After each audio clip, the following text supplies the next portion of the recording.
So hello guys, এই পৃথিবীতে এত রাহুল মাঝে আরেক রাহুলের আরেকটা ভিডিও। সো আজকে আমরা সকাল সকাল একবার চলে এসেছি হরর সিনেমারা সার্বজনীন দুর্গা উৎসব কমিটির প্যান্ডেল দেখতে।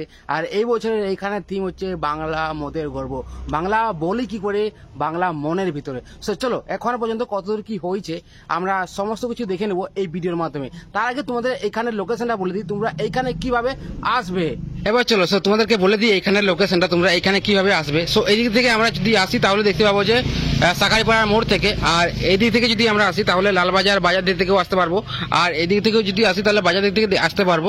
তোমাদেরকে এই দিকটা তোমাদেরকে বলে দিই, মানে এদিকে আমরা যদি বাঁ দিকে যাই তাহলে তোমরা লালবাজার থেকে আসতে পারবে, আর যদি ডান দিক থেকে আসো তাহলে তোমরা যে সমস্ত মানুষেরা বাজার দিক থেকে আসো তাহলে কিন্তু তোমরা এই দিক থেকে আসতে পারবে।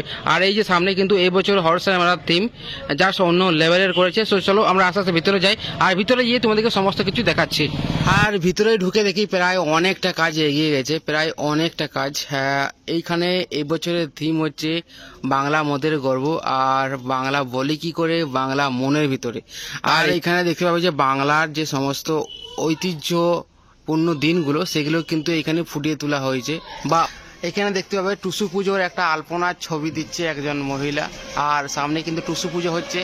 আর এটা কিন্তু আমরা গাজনের সময় দেখতে পাই অনেক জায়গাতেই, চৈত্র মেলা যেটাকে আমরা গাজন বলে থাকি।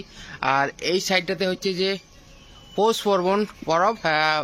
আর এইখানে কিন্তু শুধু তাই নয়, এখানে তালির অনেক কাজ হয়েছে, তালি দিয়ে তোমরা দেখতে পাবে যে সুন্দর সুন্দর আলপনা করা হয়েছে। এই সাইডটাতে আরো কিছু তুলে ধরা হয়েছে, যেমন আমাদের সরস্বতী পুজো, ফাল্গুন মাসে এখানে এই যে হোলি, দোলযাত্রা, এইরকম ভাবে বিভিন্ন জায়গায় এই পুরো মণ্ডপটাকে ঘিরে বাংলার যে সমস্ত ঐতিহ্য দিনগুলো সমস্ত তার কাজ হয়েছে, সমস্ত কিছুই কিন্তু।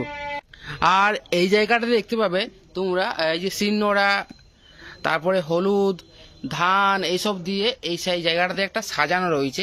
এইটাও আমরা প্রথমে ঢুকতেই দেখতে পেলাম এই দেওয়ালটাতে, আর আমরা চলে যাবো এবার এই দিকের দেওয়ালে, যে এই দিকের দেওয়ালটাতে কি রয়েছে। এবং এইদিকেও রয়েছে যে সমস্ত আমাদের কাছে ঐতিহ্যপূর্ণ দিনগুলো, সেইগুলো সম্পূর্ণ কিন্তু এই দেওয়ালের মধ্যেও কিন্তু তুলে ধরা হয়েছে। বৈশাখ মাসে দেখতে পাবে যে এইদিকে ভাদ্র মাসের বিশ্বকর্মা পুজো, এইদিকে আষাঢ় মাসের রথ, আর এইখানে দেখতে পেয়ে যাবে তোমরা শ্রাবণ মাসের মনসা পুজো, সাথে বাবা ভোলেনাথের যে শ্রাবণ মাস সারা মাসটা ধরে চলে সেই দিনগুলো। তোমাদেরকে বলি মানে পুরো এই যে পুরো থিমটা ডান দিক বা দিক বা সামনে বা পেছনে সমস্ত মানে একটা আলাদা লেভেলের তুলে ধরে দিয়ে, মানে সম্পূর্ণ বলতে পারে একটা খাঁটি বাঙালি থিম। একজন বাঙালি হয়ে তুমি যদি এই থিমটা না দেখতে আসো তাহলে বলবো গুরুদেব তুমি অনেক বড় মিস করে যাবে, সত্যি বলতে অনেক বড় মিস করে যাবে তুমি যদি এই থিমটা না দেখতে আসো। আর এই সামনে হচ্ছে যে গেট, এটা দিয়েই কিন্তু আমরা মায়ের দর্শন করতে পারবো। তার উপরেই কিন্তু তালির সম্পূর্ণ কাজগুলো দেখো তোমরা, যা অসাধারণ। তালির উপরে একটা করে প্রিন্ট করা আছে সে সমস্ত মহান ব্যক্তিদের যারা আমাদের জন্য, আমাদের দেশের জন্য কিছু করে গেছেন। আর এইখানে দেখতে পাচ্ছ বাংলা মোদের গর্ব, বাংলা ভুলি কি করে, সমস্ত কিছুই এখানে তোমরা দেখতে পাবে। যারা একদম পিওর বাঙালি, একদম বাংলাকে ভালোবাসো, বাংলা ভাষাকে ভালোবাসো, তাদের জন্য এই থিমটা একটা পারফেক্ট থিম। এইটা যদি তুমি না দেখতে আসো তাহলে অনেক কিছুই কিন্তু মিস করে যাবে। সো চলো আস্তে আস্তে আমরা ভিতরে ঢুকি। আর ভিতরে কিন্তু এখন খুবই রিস্কি, কারণ এই মুহূর্তে ভিতরে কাজ চলছে। সো আমি তোমাদেরকে বাইরে থেকেই তোমাদেরকে এক ঝলক দেখিয়ে দিচ্ছি। আর এই দেখো মা দুর্গার প্রতিমা, আর ভিতরটা কিন্তু এখন সেরকম ভাবে হয়ে ওঠেনি। আর এখানে কিন্তু মা দুর্গার কাঠের একটা ডিজাইন করা হয়েছে যা আলাদা লেভেলের। আর সত্যি বলতে যা অন্যরকম। উপরে তোমরা দেখতে পাবে ডুগডুগি, যেগুলো সেই বাউলেরা বাজায় না, সেইগুলো কিন্তু উপরেটাই ডিজাইন করা হয়েছে।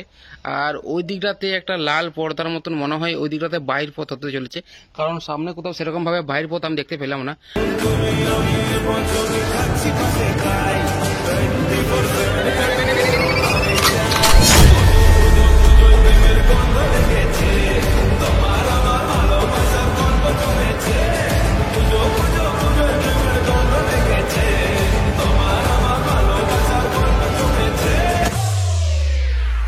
এই যে সামনের যে মুখোশগুলো রয়েছে, এই মুখোশগুলো দেখলেই কিন্তু আমাদের পুরুলিয়ার ছৌ নৃত্যর কথা আমাদের মনে পড়ে যায়। আর এখানে কিন্তু পুরুলিয়ার ছৌ নৃত্যের কিছু সিন তুলে ধরা হয়েছে। এই যে সামনে মুখোশ আর এই যে সামনে পুতুলগুলো দেখতে পাচ্ছ, এগুলো কিন্তু দেখলে আমাদের পুরুলিয়ার ছৌ নাচের কথা মনে পড়ে যায়। আর বাইরেটা কিছুটা এরকম করা হয়েছে, মানে বাইরেটাও কিছু অন্যরকম তুলে ধরা হয়েছে, যেমন এই লম্ফগুলো যেগুলো আমরা বলি, লম্ফগুলো কিন্তু সাজিয়েছে এইভাবে। আর এই সাইডটাতে কিন্তু বাহির পত্রা রয়েছে, এই যে সামনে তোমাদেরকে আমি বললাম যেমনটা ভিতরে, যে এই দিকটা কিন্তু বাহির পত্রা হতে চলেছে। আর এই যে বাহির পথ সামনেই কিন্তু যে রেড কাপড় তোমাদেরকে বলছিলাম ভিতরে, এইটাই কিন্তু রেড কাপড়ের ভিতরটা। আর বাইরে কিন্তু এরকম ভাবে লম্ফগুলো। আমি তোমাদের ইন্দিরা করার হরেশ্বর মেলার যে দুর্গাপুজো হয় সেই থিমটা তোমাদেরকে আমি এখন ঘুরে দেখালাম। আর এখনো পর্যন্ত যেটুকু আমার লেগেছে জাস্ট অন্য লেভেলের। আর তোমাদের কিরকম লাগলো অবশ্যই কমেন্ট করে জানাও আমাকে।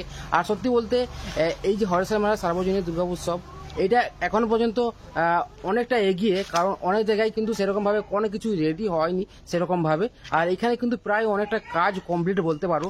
আর এইখানে কিন্তু আসতেই হবে, তুমি যদি একজন খাঁটি বাঙালি হয়ে থাকো, তুমি বাংলা ভাষাকে যদি ভালোবাসে থাকো আর এই বাংলাকে যদি ভালোবাসে থাকো, তোমাকে তাহলে এই থিমটা দেখার জন্য আসতেই হবে। জাস্ট অন্য লেভেলের একটা থিম, অন্য লেভেলের এইখানে যে ডেকোরেটগুলো করা হচ্ছে জাস্ট অসাধারণ, অতুলনীয়, অবিশ্বাস্য। বলতে এখানে এটাই শেষ কাজ নয়, এখনো অনেক কিছু বাকি আছে। জাস্ট জোর কদমে কাজ চলছে আর হাতে গোনা কয়েকটা দিন রয়েছে। সো আজকের এই ভিডিওটা তোমাদের কিরকম লাগলো অবশ্যই কমেন্ট করে জানাও আমাকে। আর হ্যাঁ, আমার তো খুবই ভালো লেগেছে, তোমাদের কিরকম লাগলো অবশ্যই কমেন্ট করে জানাও আমাকে, কারণ তোমাদের মতামত জানা আমার অবশ্যই দরকার, তাই অবশ্যই কমেন্ট করে জানিও। আর বাঁকুড়া কোথায় কোথায় আর কি কি থিম হচ্ছে সমস্ত কিছু জানিও আমাকে অ্যাড্রেস সমেত, যে এখানে এই থিম হচ্ছে বলে। তাহলে কি হবে, সেখানে জয়পুর আমি ভালো ভিডিও বানানোর চেষ্টা করবো তোমাদের জন্য। সো দেখা হচ্ছে আমাদের নেক্সট ভিডিওতে খুব তাড়াতাড়ি। Bye bye.